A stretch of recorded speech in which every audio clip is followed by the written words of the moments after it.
क्या आपको पता है कि हमारे वेदों की जननी वेद माता गायत्री का जन्म एक श्राप के कारण हुआ था? उस यज्ञ से क्या हुआ था जिससे ब्रह्मा जी को सबसे शक्तिशाली श्राप दिलवाया?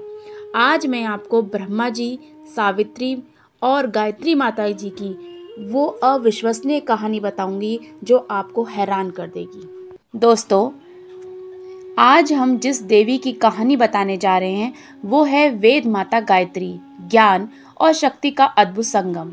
इन्हें देव माता भी कहते हैं और माना जाता है कि चारों वेद इन्हीं से निकलते हैं।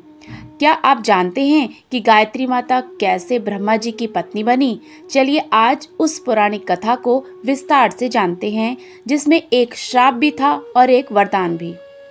यह बात है उस समय की जब सृष्टि के रचयिता ब्रह्मा जी ने पृथ्वी पर धर्म की स्थापना के लिए पुष्कर में एक विशाल यज्ञ का आयोजन किया।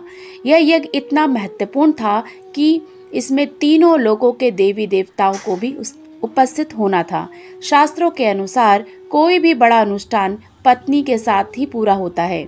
ब्रह्मा जी ने अपनी पत्नी देवी सावित्री को इस यज्ञ में शुभ मुहूर्त पे आने का संदेश भिजवाया।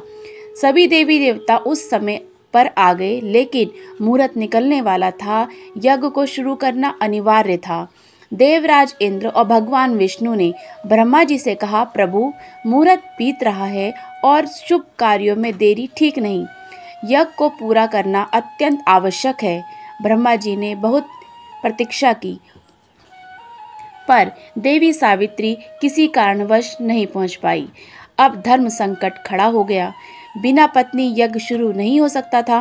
तब सभी देवताओं ने मिलकर एक अद्भुत उपाय निकाला। भगवान विष्णु ने ब्रह्मा जी से कहा कि वह तुरंत किसी योग्य कन्या से विवाह कर यज्ञ को पूरा करे।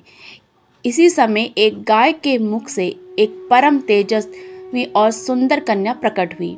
उनका नाम रखा गया गायत्री। देवताओं ने ब्रह्मा जी से आग्रह किया कि वह गायत्री को अपनी दूसरी पत्नी के रूप में स्वीकार करे। समय की मांग और धर्म की रक्षा के लिए ब्रह्मा जी ने गायत्री से विवाह किया। उनके साथ यज्ञ की वेदी पर विराजमान हो गए। यज्ञ सफलतापूर्वक संपन्न हो रहा था। जैसे ही अंतिम आहुति दी जाने वाली थी, देवी सावित्री वहां पहुंच गई। जब उन्होंने देखा अपनी जगह किसी और स्त्री को ब्रह्मा जी के साथ, तो उनका क्रोध भड़क उठा। वह अग्नि की ज्वाला की तरह क्रोधित हो गई। ब्रह्मा जी को श्राप दे दिया कि आपने मेरे रहते इस अनुष्ठान को पूरा किया, इसीलिए धरती पर आपकी पूजा नहीं की जाएगी। सिर्फ इसी पुष्कर धाम को छोड़कर संसार में आपको नहीं पूजा जाएगा। और विष्णु जी को श्राप दिया कि आपको धरती पर मनुष्य रूप में कई बार जन्म लेना होगा और अपनी पत्नी से बिछड़ने का दुख सहना होगा। इसी कारण राम और कृष्ण के अवतार हुए थे। देवराज इंद्र को श्राप मिला कि आपका स्वर्ग का सिंहासन हमेशा डगमगाता रहेगा और आप पर बार बार संकट आएंगे। इस श्राप से सभी देवी देवता चिंतित हो गए और त्राही त्राही करने लगे। तब ब्रह्मा जी की दूसरी पत्नी वेद माता गायत्री आगे आई। अपने शांत करुणामयी स्वभाव से उन्होंने सभी श्रापों के प्रभाव को कम कर दिया और देवताओं को वरदान दिए। ब्रह्मा जी को वरदान दिया कि उन्होंने कहा कि भले ही आपकी पूजा कम हो, लेकिन आपकी शक्ति और ज्ञान का महत्व हमेशा बना रहेगा और हर अनुष्ठान में आपका स्मरण होगा।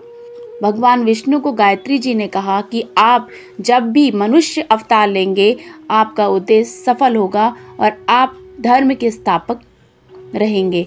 अन्य देवताओं को वरदान मिला कि उनके महत्व और शक्ति बनाए रखने का वरदान दिया गया।